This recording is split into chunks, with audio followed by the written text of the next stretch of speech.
Welcome everyone to the main journey, a way for you to join me on a learning journey through life.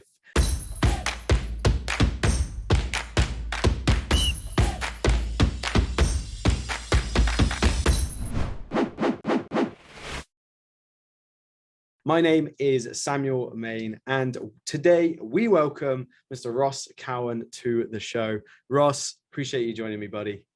Absolute pleasure, mate. Thank you for having me. It's good to catch up, mate. It's good to see you. It's been too long. We left it too long this time. Yeah. Before we reverse back a few years, can you give the audience just a little bit of a snapshot into what you're currently doing in business, in social media, and what you're currently working on? Yeah, of course. So we run a personal coaching company specifically for high performing women called StrongAF Coaching. So we've got 4 coaches on board. We've got a team in the Philippines that are doing stuff. We are getting heavy into our email marketing and that as well. So that team has grown pretty exponentially in the last 12 months. And outside of that, what we're trying to do, Sam, is stick to the one thing and not get distracted by other things. That the journey has definitely been like trying other things, but it's personal coaching, high ticket for those high performing women. And we just want to build that as big as we can. Love it. Love it, dude. Your coaching team's getting bigger. Good to see. Yeah. Really good to see. I know you got some badass coaches as well. Yeah, they're homegrown. And I think that's the most important thing. Like having people who are there and they've been clients or people that you've seen in the gym, and you get to see that little spark in someone. You think, you know what, you're going to be amazing for this. And when you have that and they live and breathe your process, you have a level of trust in there. It has been an absolute game changer, to be honest. Yeah.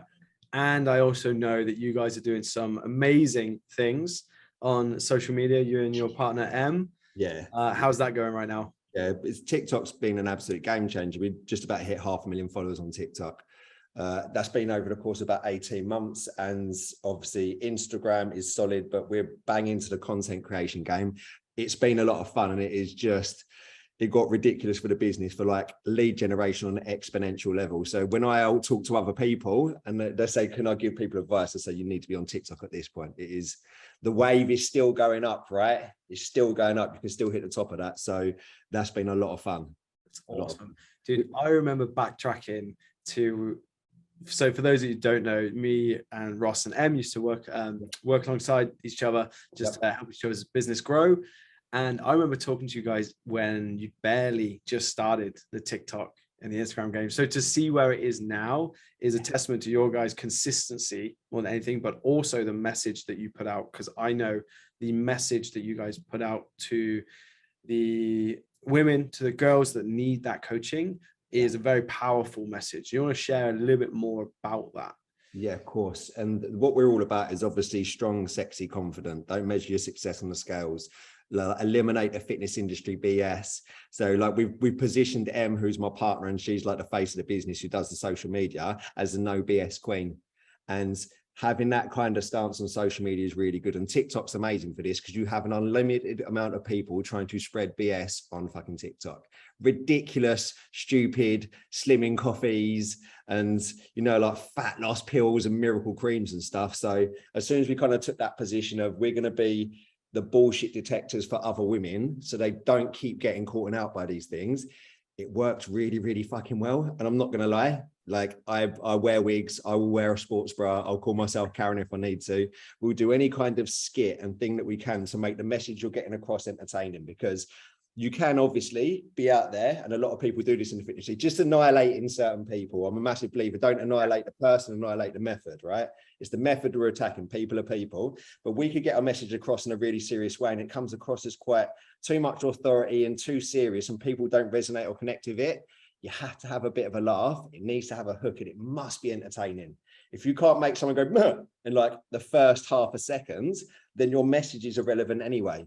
So we've officially got like wig sponsors and all sorts of stuff now. Like, that's incredible. Dude, your content just always makes me laugh. And I actually wanted to ask you, you've clearly had to overcome some challenges to even have the confidence to do that on camera. Yeah. And you have some provocative shoots, you have some not very normal content, which obviously it leads to your success. But how did you overcome the fear of judgment from other people, or was that not something that crossed your mind? No, 100%. And you know what, this goes as you grow through your journey, because especially when you start in the fitness industry, you convince yourself that you're going to serve everyone. So your message is very vanilla and it's very bland. And then you do something. If you put some kind of really boring post out about protein and you get loads of people on it, you think, well, that's all I'm going to talk about now. And then the minute that you do something that you want to do, so Em, for example, my partner, she's like a professional fitness model. She loves doing modeling. There's a part of this process where we was really leaning into it's about nutritional education and being in a position where you don't have to count calories or step on the scales, but that general message after a while come across as fat loss for beginners, which is okay. But then what happened is the minute that Em puts a photo shoot out, which we do, where it's like strong, sexy, confident, then what happens is your following starts to go down. You see it as a negative message. So what you have to do is sit down and be really true to what you fucking enjoy, because if you are going to do social media properly, it is a full-time job. It really, really is. So if you don't enjoy it and it doesn't resonate with what you want, or you feel like you're dragging yourself through that process, your message is going to be shit anyway. Yeah. So there's a really good analogy I heard that, like, when you get shitty comments on social media, it's like walking down the road, you see a stone, right? You have no idea how heavy that stone is or what it actually feels like. So when someone leaves a shitty comment, it's up to you whether you choose to read or react to it or not, right? And what you have to do is stop picking up those fucking stones. Just don't do it. And understand that the more polarizing and direct your message is going to get, the more that other people aren't going to like it. But that's fucking okay. You'd rather upset a huge amount of people, but have 5% of people think, you know what, that's everything I stand for, than being bland and vanilla, because everyone's like, this is what I eat in a day. Here's how to correct your Bulgarian split squat. It's just fucking boring. You need to connect on a deeper level than that. Does that make sense? Yeah, absolutely. And I think that's what leads to your guys' strengths, because it's not always been easy. You know, it's taken time to obviously build it, but also to have that courage to share that message. Mm-hmm. And that comes from all of the work that you've done to get to this stage. Yeah. What's been some of the bigger challenges you've had to overcome when building not only the business, but also then the social media aspect to the business too? The biggest thing is that switching your message to think what other people are going to want. So our base message is strong, sexy, confident, like the only number that matters is on the platform, lift fucking weights, eat good food, like focus on that. But then what happened was when we was doing all these live videos on TikTok, everyone kept asking about, oh, like, how about counting calories and this and that. And what happened is that we created another product to deal with that little message that what other people wanted, right? What we thought they wanted. And that's where we started to dilute it down. And then what happened was we created a whole product called Ditch Your Diets Academy. And it's for what we thought people wanted, because we know what people fucking need. They need a nutritional education. So we built a whole nutritional education program off the information that they was fucking giving us. And then when we launched it, people didn't really want it. Because the fact is that they need a nutritional education. Of course we do. They need to know what the fuck they're doing, but people don't want that and they don't want to buy it. They want a fucking meal plan, which is such an interesting thing, because when you have that, you need to understand there's a big difference between morally what you stand for and marketing, because what it is, because ultimately we are a very small fish in a huge fucking pond. So morally we stand for people that want to be able to be strong, sexy, confident, like that kind of stuff. But also from a marketing perspective, we need to make sure that we tell people what they want to hear. Mm-hmm. So you don't believe women should measure the success on the scales, but what people want to hear is they can burn 20 pounds of fat in 90 days. Yeah, they need a metric, right? Yeah. So we had to find our way of how to word that in the right way and find that little balance between it. Because if you're super moral, you don't really get a lot of sales. But if you're just a marketing bastard, you get all of the people on board, but they're not going to stay or retain, and you're not going to fulfill those people properly. And that was an interesting one. Yeah, with the marketing, right? You're always trying to ride that line of what you can and can't do. And the issue with marketing, even, you know, paid marketing too, that line is always changing. The rules are always changing. So before me and you just go really nerdy and delve into it's going that way already, right? If you were to completely restart, you wiped away everything that you have currently, audience-wise, even business-wise, you were starting completely fresh. Yeah. What steps would you take to again build either your online socials and your audience? Yeah. Maybe let's do that first. Let's go with your online audience. What steps would you take from zero to build an online audience? Yeah. Day one of business school is work out who you're gonna be serving. Make sure it's a micro niche. So you want vegan marathon runners, you don't want runners. You need to make sure it's something super specific and that you enjoy. Go out, and I'd find 15 of those people and say, do you mind if I can chat to you for 15 minutes? I just want to ask you a load of questions. What do you like? What do you not like? Where do you train? I'll build up a beautiful little avatar from my ideal clients. And then I'd go and create a program off the back of that. And it would be a 3-month transformation program online for those people. Because once you have that and you've got those people on board, they will give you all the content that you're ever going to need. Yeah. One little Facebook group of 15 people who are getting content for free. You can ask them every single day, what's your biggest challenge today, team? And they're going to give you that information. And that is your fucking content. And I'd go into TikTok and I'd find my way to just consistently get that message across one day at a time. Because that has bypassed a lot of stuff that we've done already, but it would ultimately be that simple. Does that make sense? It's really interesting, right? Because a lot of people say, oh, I'll go get this qualification. Go and read this book. You know, there's so many other things that are prioritized other than potentially going and just doing the uncomfortable task of going to speak to other people. Step one. You know this, Sam, but there's like my old business partner.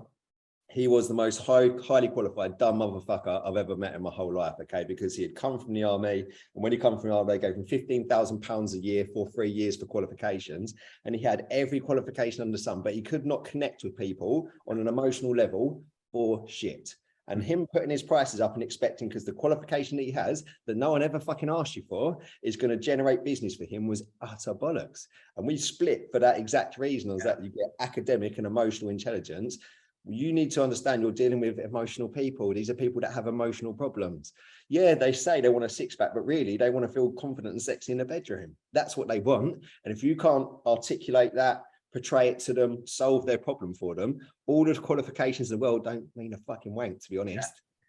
Yeah. For me, it also comes back to the Pareto principle of like the 80-20 of what's actually important in your business. Yeah. And we are all guilty of it. But if we took the time to sit and reflect on whether you've got your own business, whether you have a job that you're working right now, what's actually bringing in the income, what's bringing in those results. And it's probably that uncomfortable task, but that's what you need to lean into even more. And obviously for you guys, that was leaning into the content creation and sharing your message, which has then had the trickle effect of everything else that you've now achieved in your business. Do you know what was cool about what we realized when it comes to social media following that got bigger? We've always been really good at starting conversations, and you must do this. It's as simple as that. If you know you're going to close 1 in 10 sales, but only 10 people will start a conversation out of 100, you need to start 100 conversations a day. It is literally that simple. The biggest benefit about doing that whilst at the same time building a social media funnel and have a really good message is I get the pleasure to come on a sales call now with someone I've never met, and they come and like, oh hey Ross, and they chat to you like they already know you. That video is really funny last week, we had that wig on. I'm like, okay, you know. But the point is that people know you before they come in, which is a huge part of it, because people don't want to start cold conversations, but you need to at some point. But if you're not doing that and you do just focus on the social media, I can promise you that the amount of people without you starting a conversation that could go on, fill out a form, qualify themselves, book themselves in for a call and turn up for it is not enough to sustain your business. It's just not going to be. The way I like to describe that is a lot of people feel guilt that if they're going and reaching out to people like, oh, but it's salesy and I'm intruding on people. My approach is that, hey, there's someone that might be sat in a dark room in a corner by themselves right now that's desperate for some help, some guidance and some coaching. They're desperate for someone to reach their hand out to provide that help and that support. And because you don't have the courage to face some adversity, someone is not being served, someone is not being helped. Now, for me, naturally being a coach, that eats me up, being that like someone out there needs some help, needs some support. And because of like, I didn't have 5 seconds of courage, they're in a worse place. So like that for me, changing where that ownership is really helped me overcome those initial fears. I've got a little nerdy thing that you're going to enjoy this. It's a little hack for anyone who's listening to this right now or watching this and thinking like, okay, I really need to be able to overcome having these first conversations. Law of reciprocity, which means people will always reciprocate. And the problem people have is they say, oh, hey hey, Tracy, I've got a free training. Do you want to come and jump on a call and I'll see if it's going to be a good fit for you? The ask did not outweigh the value of what you're going to give them those people. They're like, well, basically, you think, oh, come on, it's just your time. But people's time and energy is important. And if they're going to jump on a call with someone they don't know, that's costing them a lot. So what you need to do is go and say, look, hey, Tracy, I've just created some free trainings. Like, are you going to be interested? She'd be like, yes, please. Is it this or this? Do you want to learn, build true strength, or be able to eat out guilt-free? They say, oh, this one, you give it to them. Literally give them that thing, then straight away ask them, do you mind if I ask you a few more questions? Because I've got some other stuff that's going to help you. Game changed. Honestly, it seems so simple, but the minute that you give someone something of super fucking high value, they feel like they have to reciprocate by finishing your questions and coming onto a call. And we got our conversion rate from cold conversations to that up by like 90%. It's ridiculous. You can thank Ryan Smith from the One Guys. Thank you, Ryan. Yeah, legends. That's where that came from. Law of reciprocation. I love those guys. So I remember being in an event with them, or leading one of the events with them not even 2-3 years ago, probably 4 or 5 years ago now. And at this point, I believe they were both looking at like getting jobs in Tesco's and things like that, because they needed some income to packing shelves to keep fueling the business. And that shows like, how much work they were putting in at this stage. And then from then, they had a lot of success with social media. Their message came through really strong, and then they've worked incredibly hard to get to where they are now. But it's so interesting from my perspective to see like the starting point to where they're at now, and the business that they have, and the amount of people they serve and help. That's like, for me, like what makes me happy is seeing that journey. This is what it's about, right? I love it. Awesome. Just so like, mate, we get nuggets of information from those guys that are just unbelievable. But that was literally one for the last couple of weeks. So that's pretty new, but law of reciprocation, give them something first and ask after, changes the game. It's cool. That's really cool. So I actually, I want to change the subject a little bit. Obviously you own your business with your partner. Yeah. And obviously in a relationship, and that's not an easy thing to do. How do you keep a healthy, strong personal relationship whilst continuing to develop and build the business? I'd love to give you a really great answer right now, but the answer, we're definitely working on it. I think the reason why we work so well as a business, because we don't really have an off switch. We're so passionate about it, right? We're doing this stuff. It's everything we're about. And definitely when we doubled our team and doubled our team again, there's a lot of mouths to feed. So it's good, healthy pressure. However, what you must do is set clear boundaries within your business, within your times, right? Basic stuff is that you can't message me on my phone, because all of my downtime settings before 9 a.m. or after 8 p.m. it goes off. Date nights on a Friday, whole days off on a Sunday, scheduling time to be intimate, cheeky little times in the middle of the day. Like you have to do it in that way, because our default setting is if we don't do that, we will just work. And you, mate, even when we was with you, we like, when's the last time you had a day off? And it's like, I can't even remember lifting my head above the water for like 3 months, because it will go, and it can be like that. And you want to make sure that you're business partners, but also together and in a relationship, and taking time to love each other and do all the stuff that you need to do, because if you don't, we will just work. So boundaries. It's very clear you have those goals and that ambition. And when we were working together, I remember getting messages Sunday nights, then Monday morning, just trying to, and the questions wouldn't even be anything like super complex. It was just things that came to your mind at that time, and you're like, hey, let's go. So it's a blessing. Honestly, I can't imagine it any other way. Like, we've got each other's back 100%. And the thing is that the thing that makes it work best for me is that, like, her success is my success. I see that she's growing. If she's constantly growing in the way that she's doing, and we can do that stuff at the same time, that's a beautiful thing to be able to share with each other, right? It really, really is. Like, it's constantly growing all the time. We get to do that stuff together. But yeah, you definitely need a fucking break. And you have to book in your holidays in advance, and you have to have Sundays off, and you have to have date nights and stuff like that. So that's what we've been doing. And to be fair, I think we've been doing better at that in the last 6 months than we ever have. And a big part of that is having a team, because when it's just used to, and it's all in, and you're doing the social media and the emails and the fulfillment and the sales calls and all that kind of stuff, it didn't leave any extra time. Yeah, that's something that I've improved upon. The boundaries can still be better, because I also struggle to like switch off. and I just work and I enjoy what I'm doing. You know, it's a Thursday night right now. It's after 8 p.m. and me and you are here. We're buzzing. So like, you know, but with that being said, because I enjoy so much of what I do, it's like I want to work more. Of course. I want to do more. But hey, that's part of the process. So obviously right now you're in a healthy place. Team are building, business is building, social media is building, you guys' relationships getting stronger and stronger. What are you working on? What comes next? What are you working towards? Yeah.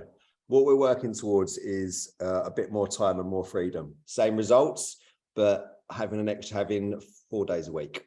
Yeah. And being able to leverage, we would never swap our coaching business for anything because it allows us to help and serve so many women, but it's our fucking team that we care about. Like our team of coaches who we've homegrown, they're like our family. So we're always going to have that. So our success is their success. I want them, perfect example, Emily A, who's our new coach, when in December, she's working at Ted Baker, earning £1,800 a month, spending £400 on the train to get into London to come back out, doing all these kind of crazy shifts. And we said to her that, look, if we can double your income, that what you're doing in the first 3 months, but also do something that you really, really love. And I knew that she loved it because I could see it in her face. And she was like, how life-changing will that be? And then we got to do that. And then in 6 months, we've got to double that again. So she's a woman who's in a position where she's got more time freedom. She's independent. She does the stuff that she wants to do. She's a fucking amazing coach. So the goal is we need to get that to a really solid capacity where we've always got between 80 and 100 high-paying women consistently all the time. We need to do that whilst at all times taking less time ourselves in order to achieve that. And that's the kind of goal we're looking to do. We want Em full-time on social media, me full-time doing sales calls. Ultimately, I'd like to bring another salesperson in to do that. Tried it a couple of times, didn't work out too well. There's elements of this which is I don't think was personally ready for. And it's just building in other little systems, like having a setter. It's building these things around you all the time. It's like a sandcastle, right? You build it. It's like, this is fucking perfect. You go away for a weekend, it's been hit by a wave. You're like, oh my God, Jesus Christ.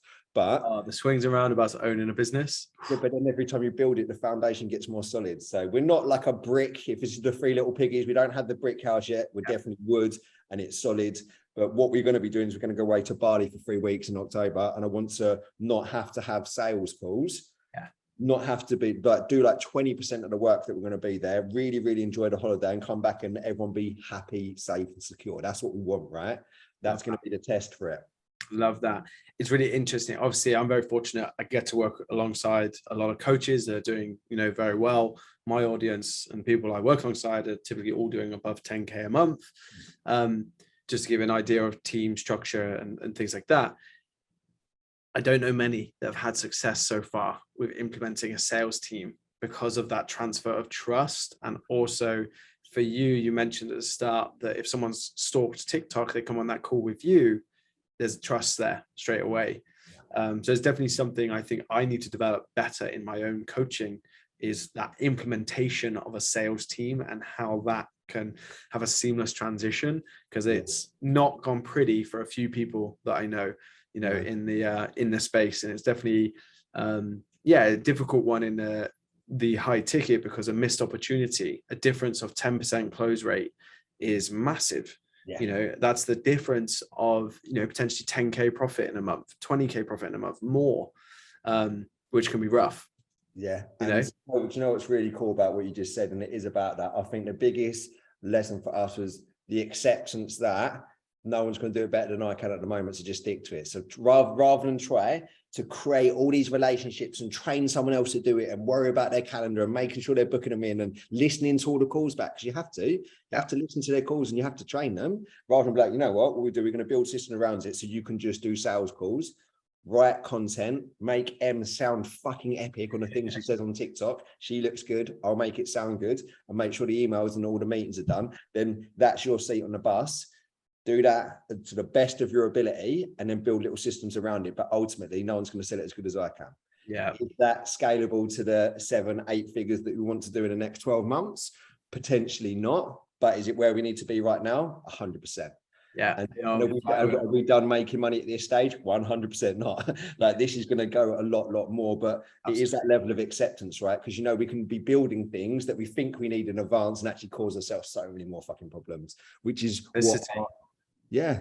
It always wins. It always wins. Man, I remember even like helping you set up your CRM and getting things going. God, and I think you guys went from like 0 in your email list to like 12K in the space of 3 days or so, because TikTok just blew up at the time. I remember that was when you was messaging me, be like, oh, I'm freaking out.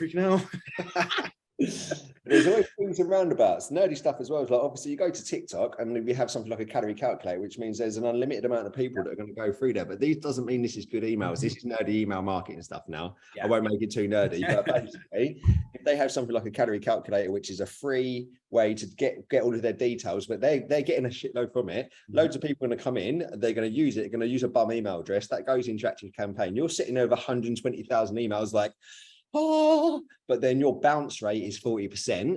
Yep. And we got an email deliverability score from the lady who we started to work with, and it was 8 out of 100. She said, this is so bad, guys. Your email deliverability is so bad. Do you realize that active campaign isn't even sending out your emails? Was that no? They're just taking off £500 a month and saying, like, you got a 1 to 2% open rate. So there's always two sides to the coin. Yes, huge social media following, which is good. But if you're not processing that data and making sure you're doing it in the right way and focusing on your email deliverability, then it's not an asset, it's a fucking liability. Yeah. It's so interesting too, because you think you add another 0 or 2 zeros to that, which some of the other companies and things will have. 100%. You know, active campaign are rolling. In it there, and it's super interesting, and like, you know, me and you could delve into these metrics and numbers just so much. Man, you're gonna absolutely love Bali. Bali was one of my favorite places. You've got to check out a gym called CrossFit Wanderlust. Speak to the owner there, Dave Driscoll, absolute legend. He's built some amazing stuff out there, and Bali's obviously become, like, you know, very popular for digital nomads and remote work. Obviously you can get a villa for, you know, pennies on the dollar, really. So if you can make that work, something you need to consider is time zone. I struggled with that myself when I was in Bali, because I had some US based clients, so the time zone difference was massive, and that was really difficult to overcome. Really difficult. So keep that in mind. We have that with Australian clients at the moment, because we're blessed. Like, our coaching company, we coach women on all 5 continents. We picked up a lady from Kuala Lumpur 2 weeks ago. So, like, amazing. When we had that, that is a game changer. But again, specifically, like, testament to the team and the systems. Outside of having team meetings with our team based in the UK and me having sales calls, we're not having calls with any other clients. Like, we've got a large client base. I have one personal coaching client myself. Emma has one, and our team are like, they're filling their roster, which is really, really cool. Because if you're doing this and you're in the coaching space and you're doing check-ins every single Thursday and you're doing sales calls, you're not going anywhere. Therefore, you haven't built a freedom machine. It's just a different kind of job. Yes. Absolutely. I think we've all been there. That's like part of that process. Super interesting. It's really good to hear. So you've created some flexibility for you and M, and that allows you then to lean into your own strengths, which ultimately is going to have a bigger impact on the business. It'll be a really interesting test, you guys being away for 3 weeks. I can imagine you're also going to create a lot of content if you are, you know, working and doing that, because that would be awesome.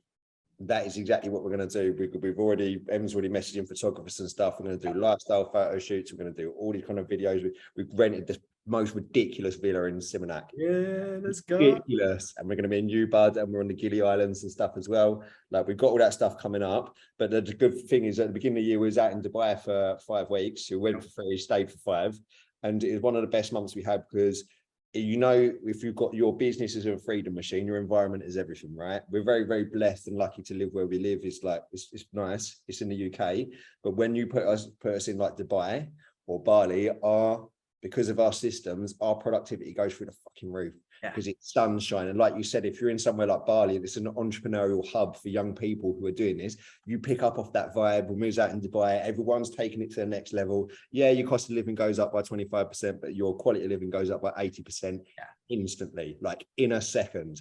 And all of a sudden, you get used to seeing all these Lamborghinis and Ferraris. Your vibration just raises, right? It does. It absolutely does. And we wouldn't have been able to do that 2 years ago. If we went to Dubai for like 5 weeks, we wouldn't have been out there for 5 weeks. We wouldn't have been earning the money to stay. But it's not in that position anymore. So now we just want to get excited and put ourselves in that environment as much as you possibly can. Use it as a little test. So exciting. How fortunate are we, right, that we can run a business online and be able to travel? And that's becoming a relatively normal thing for a lot of people, is that they can work from home and they can have this freedom, this flexibility. I think it's so exciting for like next 5 years, 10 years, and what that's going to lead to. 100%. The skill is being able to build that business though. People love the idea of it. They fucking love, they have an entrepreneurial seizure. They're like, yeah, fuck it, I'm jacking in my 9 to 5. It is going to be the same as anything that's worth having, right? It's going to be a fucking exponential amount of work. And it's understanding that and building the systems, and you have to have a following, you have to have lead gen and all that kind of stuff. But it's so rewarding, mate. I wouldn't swap it for anything.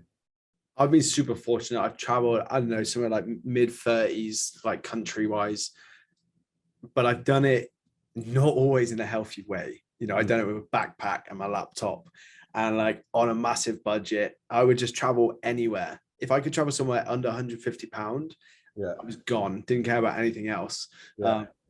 But no one ever seen the work that went into being able to do that. No one ever seen me taking calls at midnight for 4 nights in a row. You know, no one sees that aspect to it, but it's all possible. Of course it is. That's part of it possible right now. Have you done much travel? So we traveled. We actually sold all our stuff in the UK. We had a proper, it wasn't an entrepreneurial seizure. It was that, fuck this, we're going. This was before COVID. We sold everything that we owned in the UK. Perfect story for this now. Sold everything we had in the UK. Was that right? Everything into 5 suitcases. I love my girlfriend. She's my partner. She's my soulmate, but she's high maintenance, right? No comment. Honestly, super high maintenance. So like even now, she only flies business class. She can't get her hair wet or dry at any point. Everything has to be super luxury. Thank God we're doing well. But we put everything into 5 suitcases. Was that we're just going to go to the US. So we paid to stay in New York for Christmas. We was in Vancouver for New Year. Went to go and see a friend. Miami, LA, Vegas. And we went round and we sold everything. So that this is us. We're just going to keep traveling. Our business was not ready for it. And it was the worst fucking 6 weeks of my life. Because like you said, the time zones, it wasn't ready. We were paying for Airbnbs, which is there. So you're like, okay, it's like you stay in Miami for a week, that's $2,000. And we had bought all of our flights and done some of the Airbnbs, but then you go into a hotel or you go and stay in the Lottie Palace in New York at Christmas. They take a $750 security deposit when you walk in there. You're like, oh, I know. And then we actually even went into a place called the Palladium. Is it the Palladium? And Emma booked us Christmas dinner and she thought she had paid for it, but she hadn't. And we went into this place and it's like, it's got the most expensive rooms in New York. We had this Christmas dinner, it was epic. And they come out with a bill for $750. And we was like, I almost don't have that. Like, just because the way it worked out that we left on the 22nd of December, we had a big payment was supposed to come in, but got held in PayPal. So we actually landed in JFK with about 1,800 quid. Like, it should have been a shit all right. And we didn't get that straight away. Then it's $750 on a security deposit, $750 for like Christmas dinner. All of a sudden you're sitting like, what the fuck? I remember Em literally standing there in the bedroom in the Lottie Palace, like crying, like, what the fuck have we done? Man, that's the side of starting a business and running a business that no one sees, right? And nothing can prepare you for it. I had an instant, let's say when I was in Dubai and I just started working alongside a startup company. I was living out of a backpack. I was couch surfing, you know, terrible times. And I'd done a food shop at a supermarket and went to pay, card declined. No problem, got another one. Went to pay, card declined. No problem, got another one. Card declined. And I literally said, I was like, oh. And I had to just leave everything there and just turn around and walk out and leave my full food shop. But, you know, looking back now, it's really interesting, because if you looked at my social media, I felt trapped like a lot of people, that it was only the highlights. I wasn't sharing that I was at a supermarket, that, struggling to pay for food. I was sharing that I was living the dream in Dubai and Thailand and all these different countries. So it's really like interesting now to look back. And obviously part of this podcast is a way for me to start to share a lot of the actual true behind the scenes, because this is the stuff that people need to hear about when you're starting a business, and what actually goes into doing what we do. It's going to happen. Yeah.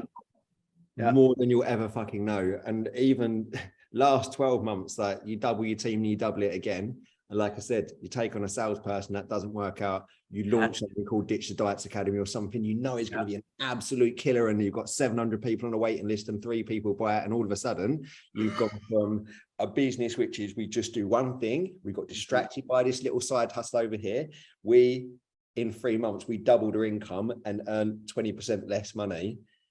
When that happens over the course of 3 months, and you're balls deep in Facebook ads, people who are in like active campaign, who are sorting out all your email marketing, and that's hundreds an hour. Then the guy comes on, and 3 days before we do the webinar to launch this fucking program, the guy's like, "Oh, your Facebook ads got turned off," and I don't know why. I was like, "Okay, fuck." Then he put them back on. He said, "Actually, you can only spend £14 a day."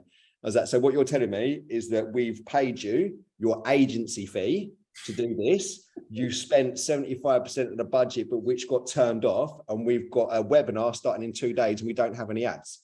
Is that, yeah. Is that when are the ads going to pick back up? Is that between 2 and 6 weeks? At that point, and then you're getting to the end of the month, and you know that your expenses with all your staff and everything that's going out is 15 to 18K. It is on that month, because you're paying for agency fees and everything else. And it's the 22nd and you've got 12K in there. You're like, it's not the same as standing there, obviously being in a supermarket on your own in your backpack, but I tell you, the feeling is exactly the fucking same. Oh God, it's what I like to refer to as character building. So much, but then there's testament to the kind of person that you are, Sam, and how you overcome these things, the kind of relationship that you have with your team, to be able to turn around and be like, "Look, guys, you know that we're all in, we've got your back 100%. This is exactly what happened. Like, can we help each other?" And when you've got 2 good teams, like, yeah, of course, if we've got your back, it's not a problem. We just want to help you out. Now I've been super fortunate in the small team that I have, but so much trust that it just makes my life so much easier, and I'm able to then help more people and be able to take on more contracts and more clients. And I couldn't even run this podcast without the team that I have. And I think for a lot of people, if you're starting a business, if you're looking to improve your life, you need to find a way to develop some leverage, either in automations and systems or by hiring people. And actually for me, I'm terrible with anything design, anything like editing, even like content. So I hired someone who was considerably better than me to do it. And now I can create more content than ever before to a higher standard in like a quarter of the time frame. And the person who's designing it is winning as well. And you're now building a relationship and building trust. And that's something that's going to go from there. And it has to be that way. This no one can do it better than me attitude, especially when you're beginning, is going to keep you stuck for a long time. Obviously, if you get to a point where you've got a team and there's coaches and a fulfillment team and there's back end people and stuff like that, no one can really replace me for sales right now. They can't. But that is a very, very specific role. That's not the whole thing. You have to be able to, it's the leadership skill, right? We could talk about this, but the biggest skill that anyone can have is being able to lead other people, for them to trust you, to know that their needs are definitely put above yours.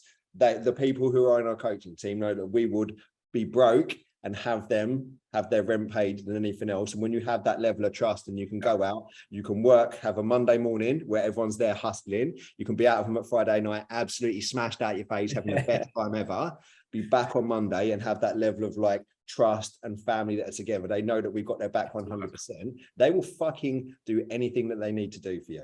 And that's the kind of thing that you need to have, right? And it takes time, and it takes homegrown talent and people that you care about. But then when you have that, it's fucking bulletproof. What advice would you give to someone who's either just starting out in business or looking to make their first hire, what advice would you give them on that hiring process? I would definitely look at someone who's like a VA back-end little technically stuff. Because your first hire, you're doing everything, right? So you're having a sales calls, you're posting on social media, and you're doing the fulfillment. But the thing that's going to take up most of your time away from those big skills is onboarding clients, sending emails, doing the technical stuff, doing pays, receipts, that kind of. And because when you don't have a lot of money, it's going to be the least value for someone else to cover for you, but the huge amount of value for you. So step number one is, me and Sam are massive advocates of going to, there's people who are working in the Philippines who are fucking incredible. They've got MBAs in business. And if you pay someone like that £800 a month, for them, that's twice the monthly wage that they get, plus there's other people that are working with them. That's gold. That's the first one by far. What do you think? Yeah, I agree. I would look at what's either taking you the most time, or what is something you just truly do not enjoy, and look to create some leverage there. You could also look at your energy, but yeah, I've been super fortunate in my small team that I have. They've just taken so much off my plate, and then that's allowed me to go and have more fun in business, but create more impact, create more content, and also start to enjoy my business a bit more, because I'm now not doing all of those tasks that I just do not like doing. Well, be honest, right? This is going to be really interesting for people. How much time as a percentage do you feel like you truly enjoy the stuff that you do on a weekly basis as a percentage? Really good question. You know, that deep level of fulfillment where you're like, you know what? Fucking yes, this is exactly what I wanted. Yeah. How much percentage on a, let's say, on a monthly basis? It's like, if I sit and really think about it, it's really high. To give people context, I have 2 different companies or contracts that I work alongside, plus then I have my own personal clients. So some aspects of some of the consulting that I do, I don't always enjoy. The personal clients, the content creation, and a lot of that stuff I love doing. Yeah. So that's why when it's a Thursday night at 8:30, I want to be on a podcast, and I'm technically working. This isn't work, you know. I'm sitting here getting to connect with you again, getting to learn, and also getting to create some really cool content for other people to learn from too. Like, that's work. That's me having a hard day at work. Yeah. But again, I had my first meeting started this morning at 6 a.m. Yeah. So like, all of a sudden, well, now it's a super long day. That's not for everyone. Yeah. But I love it. This is part of the fun, right? And I also know where this is going to build towards and where this is going to go. So that's exciting too. Yeah. So you mentioned there, obviously you're on a lot of sales calls at the moment. So you're awake. What percentage for you? For me personally, I would say having this business, I don't have children, but I can assume it's like having a child, right? I obviously deeply love it, but it annoys the fuck out of me 75% of the time. And I have come to accept that anything worth having is going to be a really fucking big challenge all the time. I can wake up in the morning and I know there's going to be a certain amount of problems that need to happen. And the more mouths that you feed and the more systems that you have and the more moving parts of that business, it's going to be part of that. But I fucking signed up for this, right? Yeah. It's as simple as that. I've been smaller, kind of been bigger to a degree. This is pretty much as big as it's been so far. I've been smaller, I've been tiny, I've been in a studio, I've had fitness retreats, international fitness retreats, like PT 40 hours a week. I've done all these things, and where we are right now with the online business is the best it's ever been. But you have to accept the fact that it's people go into this thing, it's going to be freedom straight away. It's fucking not. Yeah. But we've created it away. So I know that I always say to the coaches is that, look, you need to understand that the space that you're in, people are coming to you at their most vulnerable. If they was absolutely fine, they wouldn't fucking come to us. Yep. So you need to manage your energy with that. But I always say to them, like, when we come on, like, what's your client win in the last 7 days? And like, oh, Tracy was fucking amazing. Yeah. She did this. She sent this one message. You have to have that. If 10% of that is what you're getting and you fucking love it, it's enough. It is enough. I like that. I think it's also different when you're leading sales. So obviously for me, I don't really take sales. Like, you've been through Sam's the most process. Super relaxed. up front, no drama. There's no pictures that this is what it is. It's going to be that. Let me know. I think we had like 2 or 3 calls because I was just like, hey, let's just chat again. And like, if you start paying me, cool. But if you don't, I'm like, cool, let's just chat anyway. But if currently, because of the metrics and stuff that we want to hit, like we're always aiming for. When we used to talk to Sam, it was 2 to 3, 4 to 5 a week is what we're looking at doing. 4 to 5 with show up rate and people that are doing, and everything we have on social media. I need to be booking 15 to 20 a week. Some of them don't show up, and it takes a lot of energy. If I do like 3 or 4 or 5 in a day, and you can have a day where 5 people are like, actually, it's just not right. And you can have all the things, it's fucking draining. It really, really is. But it's also the biggest fucking engine of our business, because without that, there's nothing. It's required.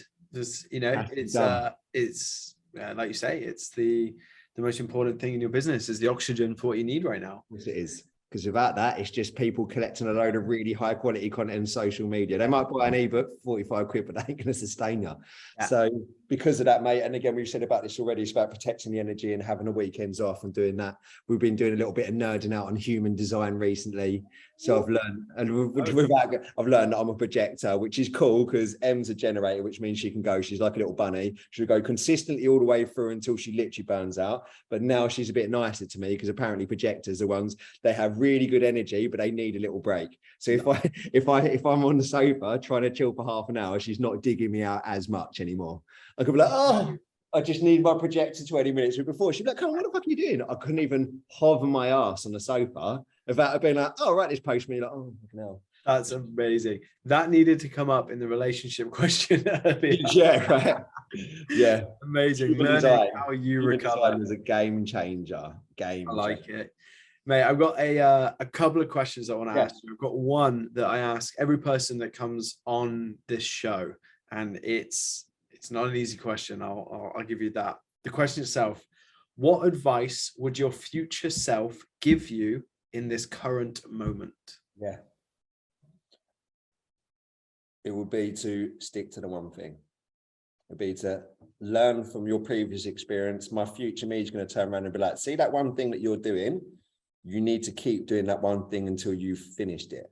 Simple as that. It's not finished. Our personal coaching service is not finished until we've got 80 to 100 women paying £600 to £700 per month with a team of coaches who can like coach women from all over the world. If they want to have a baby and drop out for 3 months, they can, and come back and know that they're safe to do that.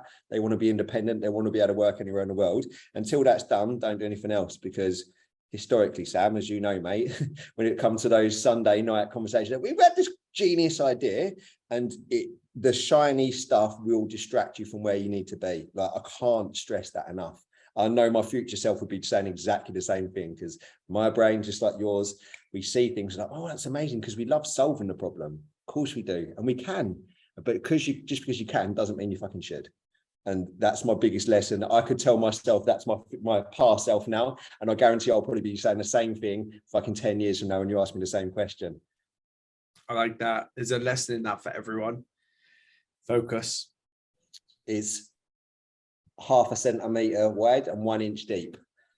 Constantly, right? It has to be just fucking channeled. Like, just find something and go as deep and hard as you can on that as you possibly can, especially with people for an online business. That's what that is. Your online business needs to be taking sales of about between like £400 to £700 a month. If you can have a team of people to do it, it's a certain amount of conversations, it's a certain amount of sales calls, it's a certain amount of system. You need to do that. That is going to take time, but that will pay you so fucking well and give you so much freedom to do the other stuff, which is not to be distracted, but just a nice little add-on. So the things that are coming in for us now is we can leverage this huge social media following that we got, and people are paying us to create TikToks and content, which means Em loves doing that, and it has to be that. But it's a very small branch of a big fucking tree trunk, which is rooted in that one thing that you need to do. Yeah, does that make sense? Like, yeah, valuable, man, valuable. Ross, this has been so much fun. Where can the guys come or the ladies also? Where can they find you? Where can they learn more about what you do? Where would be the best place to go? Emily Hackett Fitness on Instagram and TikTok, because the way the business works, Emily Hackett Fit. And she just shouted in, see that right at the end of the podcast. Emily Hackett Fit on TikTok and Instagram. Em's the face of our business. All the stuff that I'm talking about, it's all the back end stuff, all the sales. You'll be able to see who we are, what we do, who we're connecting with, the kind of content we're putting out, the messaging. You can reach out to us in there. I am not on social media. Considering how much I've just spoken about for the last hour, I'm not on social media because my thing is that in order to be really effective at this, I need to be creating it. I can't be consuming it. Yeah. Simple as that. So, and you know, you've got my phone number. Yeah, you're building so much as it is. You know, there's enough photos of you in wigs on the internet already. Last question. Yeah. Who squats more, you or Em? I'm a fucking beast, mate. I am an absolute beast. So Emmy's strong, right? She is strong. She deadlifts strong. She hit thrust 10 times more than I can. She's got the glutes to show for it. She is super strong, but I'm a fucking beast, mate. I like it. I like it. Great stuff. She can probably deadlift and squat more than, I'm going to bet 80% of the people listen to this. It doesn't get old. Every time we go to a new gym, there's this beautiful little moment where there's all these guys standing around this equipment and she's like, oh, can I jump on? And they're like, all right, okay. She goes on there, crashes out a set and then just flicks her hair and walks off. It's fucking epic. It's the most empowering thing you've ever seen, but that's the message you put out on social media. We want more women like that, right? You know, the guys, oh, do you want me to take that weight off, love? She's like, no, it's all right. I'm just going to warm up. That's what we fucking want. That's the moment. Winning, mate. This has been so much fun. It's so awesome to see, obviously, the success that you're having in business, but mainly for me, the fun you're having doing it and the skill, the character you're developing during that journey. So keep it up. I'm excited to see where this goes in another year, another 5 years, when we get to do this again. Yeah, it's gonna be awesome to see. Keep it up. Thanks so much, mate. I appreciate you as always. Love it. I hope that you have enjoyed this content, and if you've got value from it, please do help me in supporting the channel by hitting subscribe down below. I look forward to sharing more content with you soon. Take care.